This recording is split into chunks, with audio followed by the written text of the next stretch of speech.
Yes, hello everyone, welcome to the global world academy. So आज हम लोग यहाँ पर कंप्लीट करने जा रहे हैं हमारे 5 मिनट सेशन में कार्बन को। वैसे कार्बन अपने आप में बहुत बड़ा है, लेकिन इसका फर्स्ट पार्ट आज हम लोग कंप्लीट करेंगे, जहाँ पर हम लोग बेसिक कार्बन की प्रॉपर्टी समझेंगे और कार्बन के कुछ रासायनिक गुणों के बारे में डिस्कस करने वाले हैं। ठीक है, सो सेशन को बिल्कुल लास्ट तक देखिएगा। जो जो भी इंपॉर्टेंट चीजें लग रही है, इंपॉर्टेंट रिएक्शंस होगी, उनको आप जरूर से नोट करिएगा। ठीक है, और साथ ही बात की जाए, कंप्लीट कोर्सेज अवेलेबल है, साइंस का कंप्लीट बैच अवेलेबल है, टेस्ट सीरीज अवेलेबल है, उसमें आप एनरोल कर सकते हैं, जिसमें आपको कंप्लीट एनसीईआरटी पढ़ाया जाएगा। साथ ही हमने एक सेशन भी अपलोड किया है, जिसमें 6 से लेकर 10 तक की एनसीईआरटी में केमिस्ट्री के सारे एमसीक्यूज करवाए हैं, है ना। उसे भी आप जाकर विजिट कर सकते हैं, जिसका लिंक वीडियो के कमेंट बॉक्स में रखा हुआ है।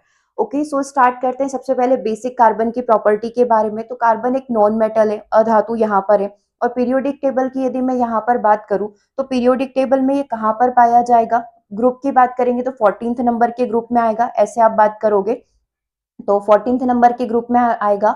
और अगर आप यहाँ पर इसकी बात कर रहे हो, पीरियड की यहाँ पर बात कर रहे हो, है ना, तो कौन सी रो के अंदर आ जाएगा? ये सेकंड नंबर वाली रो के अंदर आ जाएगा। तो ग्रुप वाइज 14th ग्रुप से बिलोंग करता है। और पीरियड की बात करोगे तो सेकंड से बिलोंग करता है। ठीक है, परमाणु क्रमांक कितना होता है? 6 यहाँ पर होता है। सबसे पहले hydrogen, helium, lithium, beryllium, boron और कार्बन 6 नंबर पर यहाँ पर आ जाएगा। इलेक्ट्रॉनिक विन्यास कितना हो जाएगा? 6 को कैसे लिखोगे? 1s square, 2s square, 2p2। ठीक है, इस तरीके से हो गया।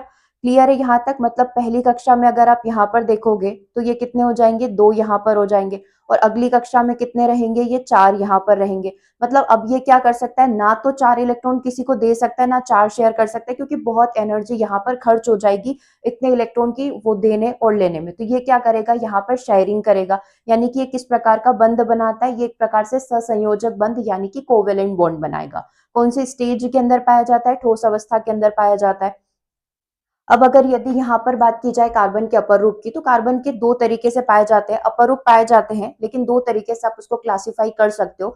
एक क्रिस्टल फॉर्म में, एक नॉन क्रिस्टल फॉर्म में। क्रिस्टल फॉर्म में जैसे आपने सुना होगा, हीरा हो गया, ग्रेफाइट हो गया, ग्रेफीन हो गया, कार्बन ट्यूब, नैनो ट्यूब यहाँ पर हो गया। ये सारे कार्बन के क्रिस्टल फॉर्म में पाए जाते हैं। जैसे लिखा हुआ है डायमंड हो गया, है ना, हमारा ग्रेफाइट यहाँ पर हो गया, इसी का ग्रेफीन हो गया, फुलरीन हो गया, है ना, ग्रेफीन। ये सारे किस में आ जाएंगे? क्रिस्टल में।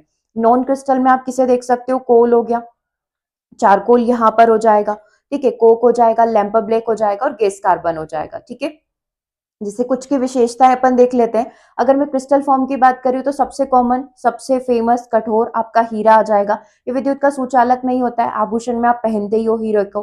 ठीक है, और साथ ही ये इतना तीव्र होता है कि काटने के औजार में भी यहाँ पर काम आता है। किस कंसेप्ट पर कार्य करता है? टोटल इंटरनल रिफ्लेक्शन, जो अभी अपन ने फिजिक्स में पढ़ा था।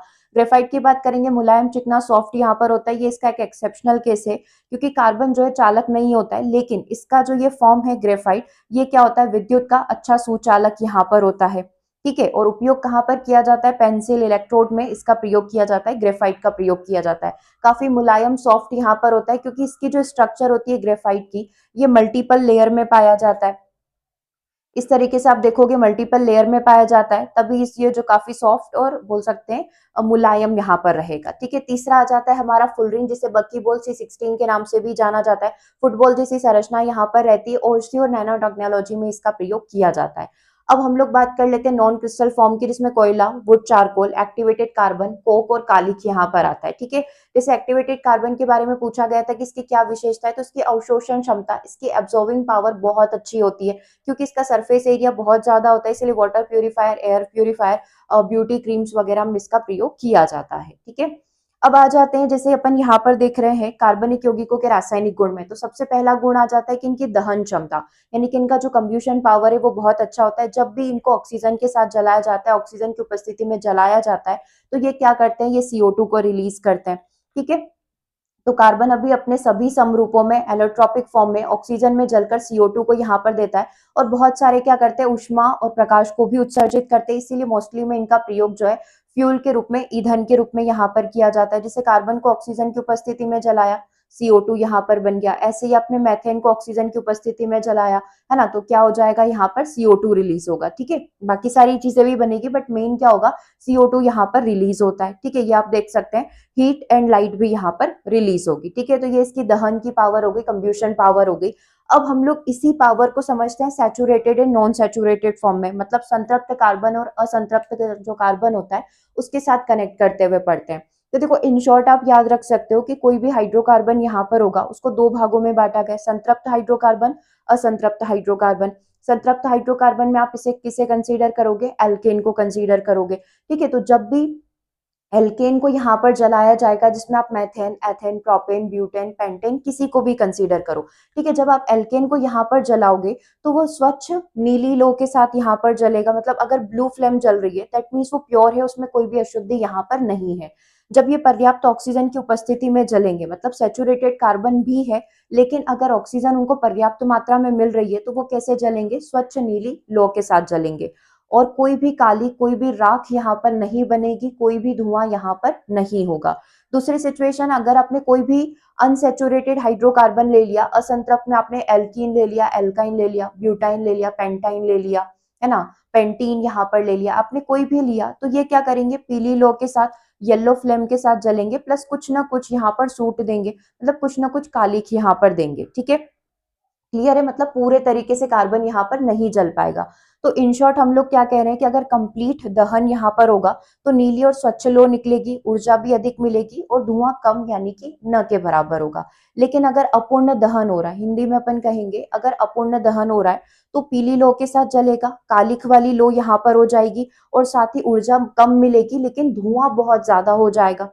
ठीक है, सूट भी ज्यादा यहाँ पर मिलेगा, कालिख राख भी आपको ज्यादा यहाँ पर मिलेगी। ठीक है, तो अब हमारे सामने ना तीन सिचुएशन क्रिएट हो जाती है। इन शॉर्ट में आपको रिवाइज करवा देती हूँ।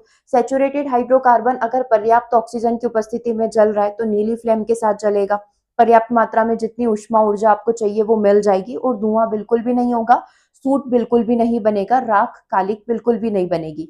यही चीज अनसेचुरेटेड हाइड्रोकार्बन के साथ भी होगी, चाहे आप उसको हवा की उपस्थिति में जला, ऑक्सीजन की कम उपस्थिति यानी कि वायु कम पड़ रही है, या ऑक्सीजन की अनुपस्थिति में भी जला रहे हो तो वो जलेगा तो, बट कैसे जलेगा, राख यहाँ पर देगा, धुआं बहुत ज्यादा यहाँ पर देगा और फ्लेम भी कैसी रहेगी, येलो यहाँ पर रहेगी। ठीक है, तीसरा, सेचुरेटेड हाइड्रोकार्बन को वायु की कम उपस्थिति में आपने जलाया यानी कि सीमित वायु की उपस्थिति में आपने जलाया तो वो भी क्या करने लग जाएगा, पीली फ्लेम देने लग जाएगा, धुआं देने लग जाएगा और राख देने लग जाएगा। ठीक है, तो ये तीन सिचुएशन आपको याद रखनी है।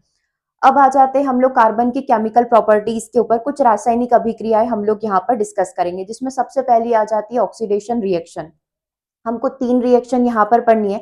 एक ऑक्सीडेशन के लिए अपन पढ़ेंगे, एक हमारी जो सब्स्टिट्यूशन मेथड यहाँ पर होती है वो पढ़ेंगे और तीसरी रिएक्शन यहाँ पर हो जाएगी, है ना। तीनों रिएक्शन वन बाय वन करके डिस्कस करेंगे। चलो सबसे पहले अपन पहली जो रिएक्शन है उसको पढ़ लेते हैं, दैट इज ऑक्सीडेशन रिएक्शन, है ना। ऑक्सीकरण की अभिक्रिया, कार्बनिक यौगिक आसानी से दहन का होने पर ऑक्सीकरण होकर क्या करते हैं, CO2 और जल बनाते हैं। तो जितने भी कार्बनिक कंपाउंड यहाँ पर होंगे, कोई भी कार्बन का यौगिक होगा वो आसानी से दहन हो जाएगा, आसानी से जलकर ऑक्सीडाइज्ड होकर क्या बना देगा, CO2 और जल को बना देगा। एक एग्जांपल लेकर बताओ कि आपने अल्कोहल को लिया, आपने उसको ऑक्सीडाइज्ड किया, आपने उसको किस में कन्वर्ट कर दिया, कार्बोक्सिलिक एसिड में यहाँ पर कन्वर्ट कर दिया। ठीक है, लेकिन ये ऐसा नहीं कि डायरेक्टली हो जाएगा, इसमें हमें कुछ ना कुछ कैटेलाइजर की जरूरत पड़ेगी, यानी कि हमें कुछ एजेंट की यहाँ पर जरूरत पड़ेगी, ऑक्सीडाइजिंग एजेंट की जरूरत पड़ेगी। ऑक्सीडाइजिंग एजेंट वो होते हैं ऐसे पदार्थ जो किसी अन्य को क्या करेंगे, ऑक्सीजन उपलब्ध करवाएंगे।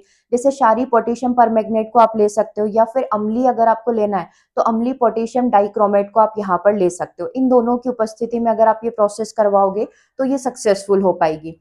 ये अल्कोहल में, ये अल्कोहल हमारे पास हो गया, एथेनॉल हमने यहाँ पर एग्जाम्पल में ले रखा है, C2H5OH, जिसको ऐसे करके लिखा हुआ है ताकि समझने में आसानी हो। ठीक है, हमने क्या लिया, C2H5OH यहाँ पर लिया, इसको इन दोनों में से कोई भी आप लो, हीट मतलब हमने इसको जलाया और ये किस में कन्वर्ट हो जाएगा, CH3COH के अंदर यहाँ पर कन्वर्ट हो जाएगा। ठीक है, एसिटिक एसिड में यहाँ पर कन्वर्ट हो जाएगा। ठीक है, इतना क्लियर है। अच्छा, इसमें एक डाउट भी तो आ सकता है कि एक बार ये रिएक्शन करके तो दिखाओ कि ये होती कैसे है। ठीक है, बोलने में तो यही आता है कि आप क्या करते हो, अल्कोहल में ऑक्सीजन जोड़कर आप उसको एसिड में कन्वर्ट कर देते हो।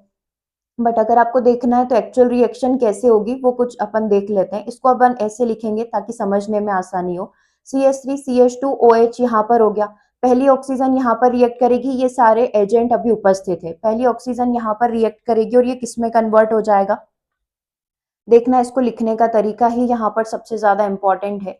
ये अपना CH3 हो गया, ठीक है, और ये कन्वर्ट हो जाएगा हमारा CHO के अंदर, क्या रिलीज हो जाएगा, यहाँ से पानी रिलीज हो गया। ठीक है, ये H2O यहाँ पर हो गया, फिर वापस एक ऑक्सीजन आकर जुड़ जाएगी और ये कन्वर्ट हो जाएगा CH3COOH के अंदर, ठीक है। तो ये इस तरीके से हमारी मेन रिएक्शन कंप्लीट होगी। पहले ये कन्वर्ट होगा, जैसे हमने यहाँ पर क्या लिया था, नाम भी लिख लो, हमने यहाँ पर एथेनॉल लिया। आप ऐसे ही प्रोपेनॉल किसी को भी कंसीडर कर सकते हो, कोई दिक्कत नहीं है। एथेनॉल हमने यहाँ पर लिया, ऑक्सीजन ऑलरेडी यहाँ पर उपस्थित है, तो सबसे पहली बार में ये किस में कन्वर्ट होगा, एसिड एल्डिहाइड में कन्वर्ट हो जाएगा, ठीक है।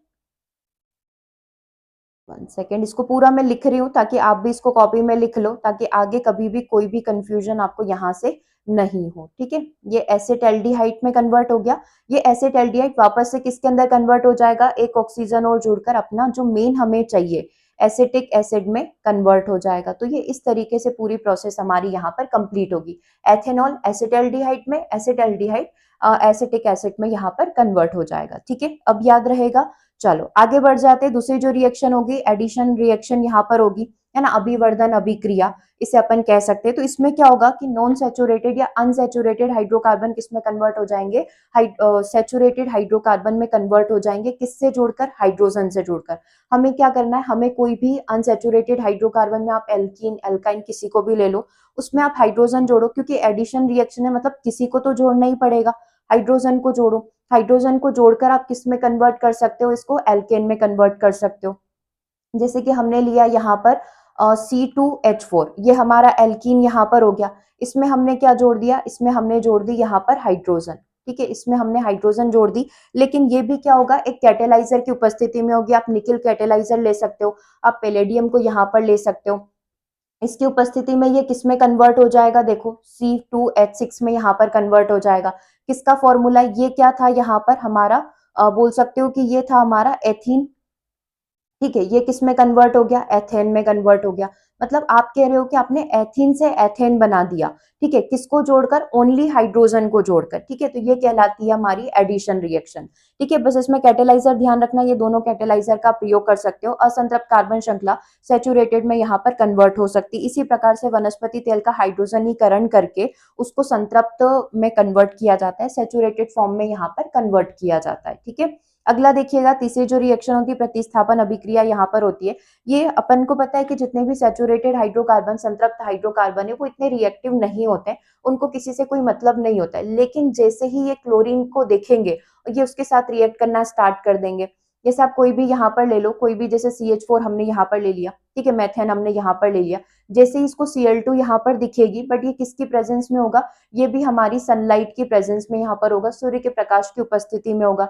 ये क्या बना लेंगे, CH3Cl यहाँ पर बना लेंगे और HCl को क्या कर देंगे, रिलीज कर देंगे, ठीक है। तो प्रतिस्थापन का मतलब क्या होता है, रिप्लेस कर देना। तो इन्होंने क्या करा, जैसे ही इसने Cl2 को देखा सनलाइट की उपस्थिति में, इसने एक H को रिप्लेस कर दिया और किसके साथ जाकर जुड़ गया, Cl के साथ जाकर जुड़ गया। क्योंकि ये Cl2 है तो एक Cl यहाँ से बच जाएगा, तो क्या हो जाएगा, HCl यहाँ पर हो जाएगा, ठीक है। तो इसी को प्रतिस्थापन अभिक्रिया यहाँ पर कहा जाता है। इस प्रकार का एक परमाणु हाइड्रोजन दूसरे परमाणु के Cl में बदल जाता है। परिणाम स्वरूप एक ही एल्केन के कई सारे मल्टीपल प्रोडक्ट यहाँ पर निकल सकते हैं। तो हमने 3 प्रकार की रिएक्शन पढ़ी, ऑक्सीडेशन ऑक्सीजन को जोड़ना, अभिवर्धन हाइड्रोजन को जोड़ना, प्रतिस्थापन हाइड्रोजन को रिप्लेस कर देना, किससे, क्लोरीन से, ठीक है। तो ऑक्सीजन ऑक्सीकरण की मेथड में हमने देखा कि हमने कैसे एक अल्कोहल को, एथेनॉल हमने लिया था, उसको एक अम्ल एसिटिक अम्ल में कन्वर्ट कर दिया। अभिवर्धन में हमने कैसे अनसैचुरेटेड हाइड्रोकार्बन से सैचुरेटेड हाइड्रोकार्बन बनवा लिया, एथीन से एथेन यहाँ पर बनवा लिया। प्रोपीन से आप प्रोपेन बना सकते हो, ब्यूटीन से आप ब्यूटेन बना सकते हो, है ना। और प्रतिस्थापन में हमने देखा कि हाइड्रोजन का स्थान कैसे रिप्लेस कर दिया जाएगा, क्लोरीन के द्वारा, in the presence of sunlight, सूर्य के प्रकाश की उपस्थिति में, ठीक है। तो ये फर्स्ट पार्ट है, मतलब आप देखो पूरे कार्बन का ओनली 1% पार्ट अभी हमने यहाँ पर कंप्लीट किया है। अपने आप में ये बहुत बड़ा चैप्टर है, हाइड्रोकार्बन सारी चीजें इसी से जुड़ी हुई है। तो आप पूरी क्लास को विजिट करिएगा जहां पर हमने थ्योरी पढ़ रखी है, ठीक है। सो मिलेंगे हम लोग अपने नेक्स्ट सेशन में। Thanks for watching.